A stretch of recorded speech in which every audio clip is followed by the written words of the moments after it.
Hey there, innovation champions. Melissa Dinwiddie here. A year ago, I got a call from the then president of the PMI San Francisco Bay Area chapter, that's Project Management Institute.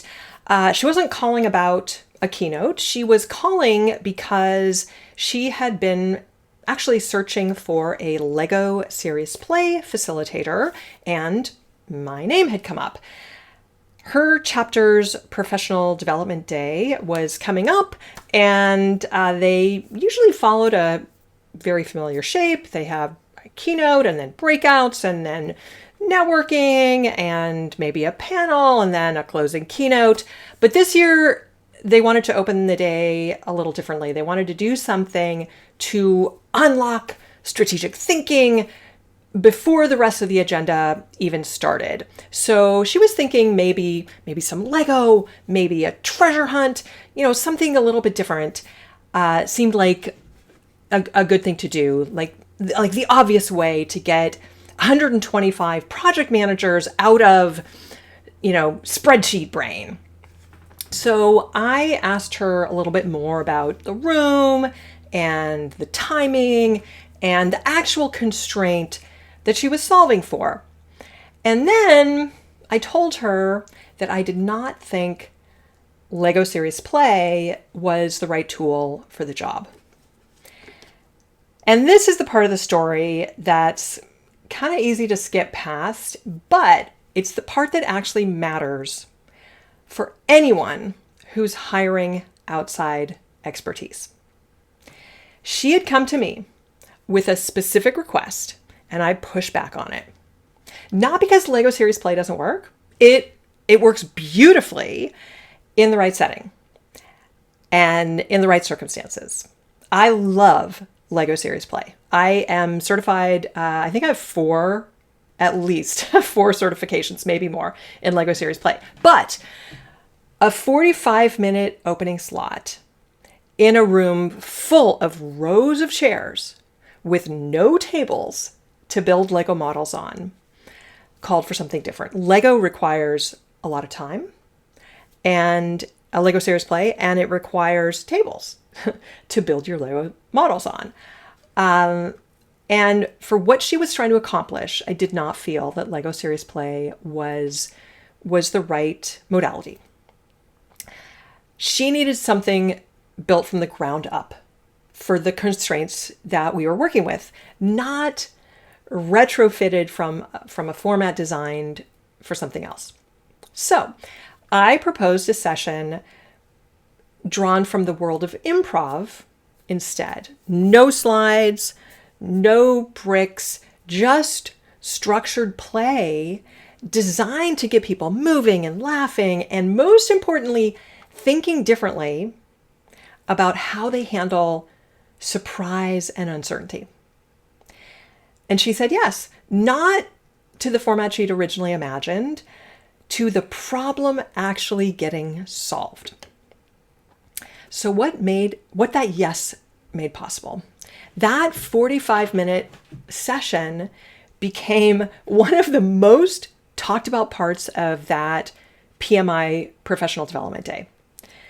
Chris Peter-Permel, the chapter's chief administrative officer, later wrote, let me get out from behind that, later wrote that the session was a masterclass in creative facilitation, and that it proved creativity is not fluff, but a true leadership capability, which made me super happy because, of course, I know that to be true, and I am kind of on a mission to prove that.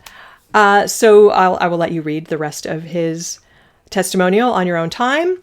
But that he wrote this on as a LinkedIn recommendation. Maurice Spark, watching the room shift in real time, put it more bluntly. I absolutely love this comment that she posted on LinkedIn. She said, "I could see the breakthroughs happening. It was electric!" All caps. That might be one of my favorite comments I've ever received on LinkedIn. But here's the part that actually matters for you.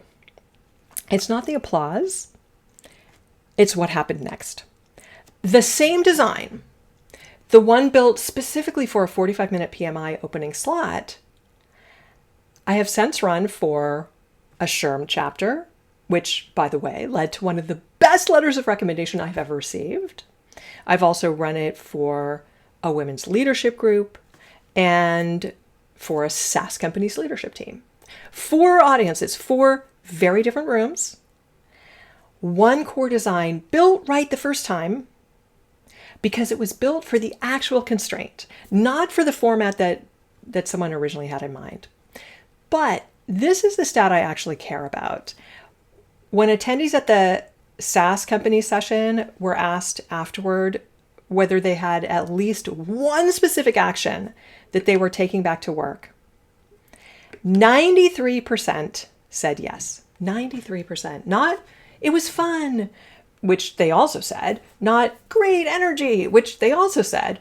But the important stat for me is that they specifically called out a specific action they were taking back to work this week from a room full of people who are paid to be skeptical of anything that smells like a gimmick.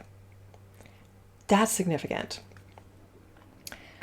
So here's the question underneath all of this. If you're the one doing the hiring, if you're booking a keynote or planning a professional development day, building an offsite agenda, you almost always walk in with, a picture in your head of what the session should look like. That is normal. It's also sometimes the thing standing between you and the outcome you actually want. Before you lock in the format, run it through this filter. I have a 3-question permission check. First, what's the outcome I actually want? Ask yourself this, not the activity that I pictured, but the shift I'm trying to create in the room. That's the first question. Second, what are the real constraints? The time, the room, the audience. What are the real constraints that the format has to survive contact with? Super important. And then third, did I hire an expert? And am I letting them act like one? I didn't get hired to build Lego towers. And as a Lego Series Play practitioner, I don't build the towers myself. I facilitate, I ask questions, and the participants build Lego models that answer the questions. So even when I am facilitating Lego Series Play, I'm hired to lead people through a series of question prompts, and they are the ones who are building the models. I didn't get hired to lead Lego Series Play, lead people through model building, but I didn't even get hired for that. I got hired to help 125 people who solve problems for a living loosen their grip on certainty for 45 minutes. That's what I got hired for. The format was never the point. The outcome was. And that's the whole idea behind innovation at work, too. It's not a single big swing, but the daily practice of asking what the room actually needs and having the permission to build for that instead of the plan you walked in with.